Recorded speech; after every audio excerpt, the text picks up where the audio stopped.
बयान में अल्प ज्ञान है या कोई सियासी प्लान है? इस बड़े सवाल के साथ मैं अपने मेहमानों को इंट्रोड्यूस कराता हूं। मेरे साथ गौरव भाटिया जुड़ रहे हैं, सुप्रीम कोर्ट के वरिष्ठ वकील भी हैं और भारतीय जनता पार्टी के प्रवक्ता भी हैं। चरण सिंह सापरा है, भारतीय जनता कांग्रेस पार्टी के नेता हैं, प्रवक्ता हैं, उनका अभिनंदन है। मेरे साथ डॉक्टर अजीज खान है, उनका अभिनंदन है, समाजवादी पार्टी के नेता हैं, प्रवक्ता हैं। महंत नवल किशोर दास जी हैं। मेरे साथ आज की इस चर्चा में देवकी नंदन ठाकुर जी जुड़ रहे हैं, जो कि जाने माने कथावाचक हैं, अपनी बात को रखेंगे, उनका भी अभिनंदन है। मैं सबसे पहले नवल किशोर दास जी आपके पास आता हूं। यह देश पुजारियों का नहीं है, यह देश तपस्वियों का है। इसके मायने आप क्या समझते हैं? क्योंकि संत समाज की तरफ से एक बड़ा आक्रोश आया, उसके बाद मैं सियासतदानों पर जाऊंगा। देखिए बंधु, वास्तव में मैं तो ये कहूंगा आपके माध्यम से कि राहुल जी को थोड़ा सा जरा अध्ययन कर लेना चाहिए सनातन धर्म के बारे में। पुजारी पुरोहित जो समाज को एक दिशा प्रदान करता है, जो विद्वानों का समूह है, चाहे आप तीर्थ में जाएंगे, चाहे घर में कोई धार्मिक आयोजन करेंगे, मृत्यु जन्म से लेकर मृत्यु तक जो सब प्रकार के धार्मिक आयोजन कराते हैं, मठ मंदिरों का प्रबंधन और भगवान की अर्चन पूजना करते हैं, समाज को सात्विक दिशा प्रदान करते हैं, वो सब पुजारी हैं। हम सब भगवान के पुजारी तो हैं, हम सब भगवान के पुजारी हैं और समाज को दिशा देना उनकी तपस्या है। समाज को दिशा देते हैं, वो सब तपस्या ही तो कर रहे हैं। अब मुझे नहीं पता उनकी व्याख्या तपस्वी और पुजारियों की भिन्नता कैसे हो गई। हमारी दृष्टि से जो भगवान की अर्चना पूजना करते हैं, समाज को परमात्मा की पूजा अर्चना की और सनातन परंपरा पे या मानवता की ओर चलने की जो प्रेरणा प्रदान करता है, ऐसा हर व्यक्ति आदरणीय है, वंदनीय है, पूजनीय है, भगवान का पुजारी है और तपस्वी है। वही तपस्वी है। तपस्वी में और पुजारी में कोई भिन्नता नहीं है। इसलिए मैं तो आग्रह पूर्वक कहूँगा कि राजनीतिक लोग राजनीति करें, परंतु धार्मिक जगत में जितना उनका प्रवेश हो उतनी ही चर्चा करें तो ज्यादा अच्छा है। बड़ा इंपॉर्टेंट आपने बात रखी कि वो धार्मिक परिवेश में बात करने की आवश्यकता नहीं है, राजनीतिक रूप से चर्चा करें। चरण सिंह सापरा, ये देश पुजारियों का नहीं है, तपस्वियों का है। आज सुबह से हम देख रहे हैं संत समाज के लोग, महंत इसका विरोध दर्ज करा रहे हैं और वो कोई राजनीतिक लोग नहीं है और वो कैटेगोरिकली कह रहे हैं कि अगर धर्म के बारे में अल्प ज्ञान है तो ये ज्ञान आप क्यों उड़ेल रहे हो? मिस्टर सापरा, देखिए अमीश जी, सवाल अल्प ज्ञान का नहीं है।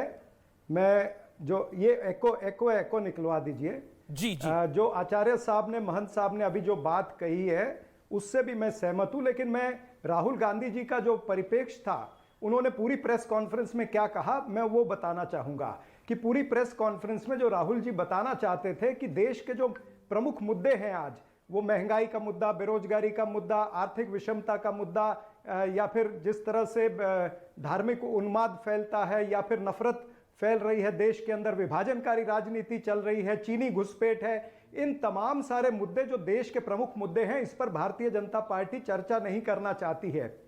और कांग्रेस पार्टी को और देश को अगर इन सब मुद्दों से बाहर निकाल करके देश को अगर हमको जोड़ना है तो हर एक व्यक्ति को, खाली कांग्रेसी को नहीं, हर एक व्यक्ति को तपस्या करनी पड़ेगी। ये राहुल गांधी जी ने कहा है और तपस्या का तो इतिहास कांग्रेस पार्टी के साथ में जुड़ा रहा है। मेरी बात पूरी होने दीजिए, 1 मिनट। जी, मेरी 30 सेकंड बात पूरी होने दीजिए ना। जी। देखिए, आजादी से पहले भी हमारी पार्टी का तपस्या का इतिहास है, चाहे वो लाला लाजपत राय थे या गोपाल कृष्ण गोखले थे, महात्मा गांधी जी थे, सुभाष चंद्र बोस थे, सरदार पटेल, पंडित जवाहरलाल नेहरू, मौलाना आजाद जी थे, या फिर आजादी के बाद भी तपस्या हुई। डॉक्टर राजेंद्र प्रसाद जी ने तपस्या की, लाल बहादुर शास्त्री जी ने की। नहीं, मुझे ये बताइए, भारतीय जनता पार्टी, आपके नेता, आपने खुद बोला कि उन्होंने खुद बोला, राहुल गांधी ने खुद बोला कि जो देश को तपस्वियों की जरूरत है। भारतीय जनता पार्टी पुजारियों की पार्टी है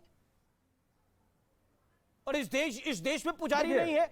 आपने पुजारी वर्ग का अपमान क्यों किया? इस पूरे विषय पर पुजारियों से क्या समस्या है? नहीं, सवाल तो ये पुजारी वर्ग का आप बोल लीजिए, फिर मैं बोलता हूं। जी। मेरा तो ये था ना, जैसे आप लोगों को जितना हिस्सा है एक बार सब पुजारी वर्ग का कोई अपमान नहीं किया है। राहुल गांधी जी का कहने का परिप्रेक्ष्य ये था कि जिस तरह से आज सत्ता चल रही है, जो अथॉरिटेरियन रूल चल रहा है या तानाशाही जिस तरह से चल रही है, आज देश की जितनी सामाजिक संस्थाएं हैं या जितने हमारे संस्थाएं हैं, हर संस्था के अंदर बीजेपी और कांग्रेस पार्टी की राय में पुजारी खराब है, चाहती है, सिस्टम को कंट्रोल करना चाहती है।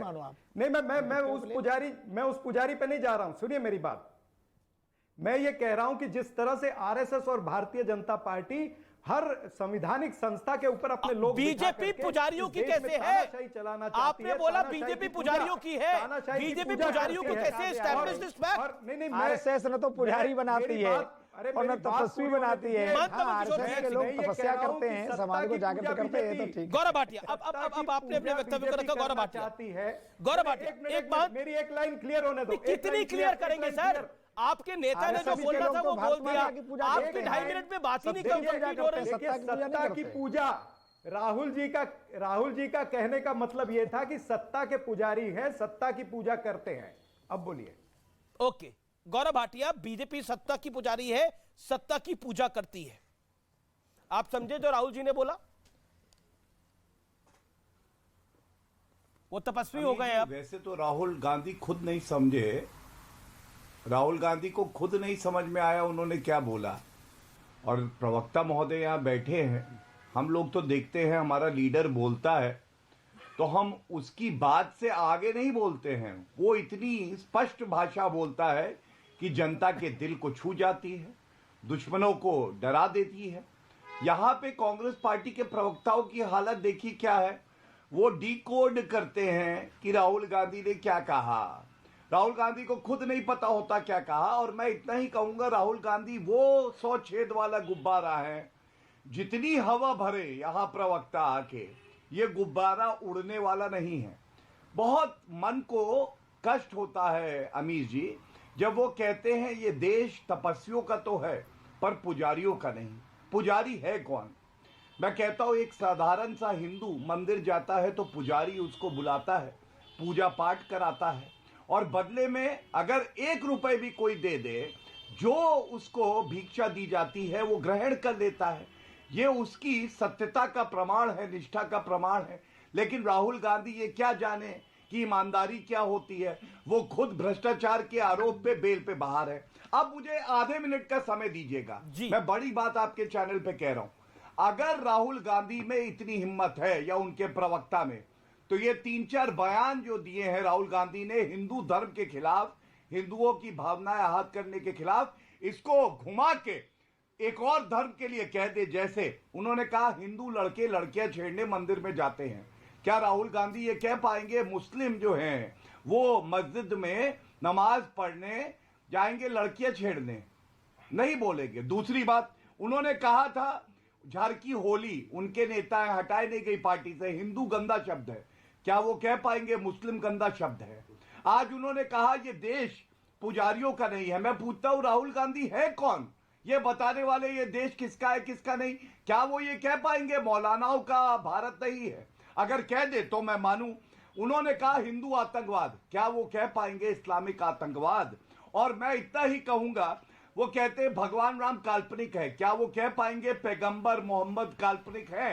ये 5 वक्तव्य बता रहा हूं, अगर एक वक्तव्य उनका प्रवक्ता बोल दे तो मैं उनसे अभी माफी मांगूंगा। ओके।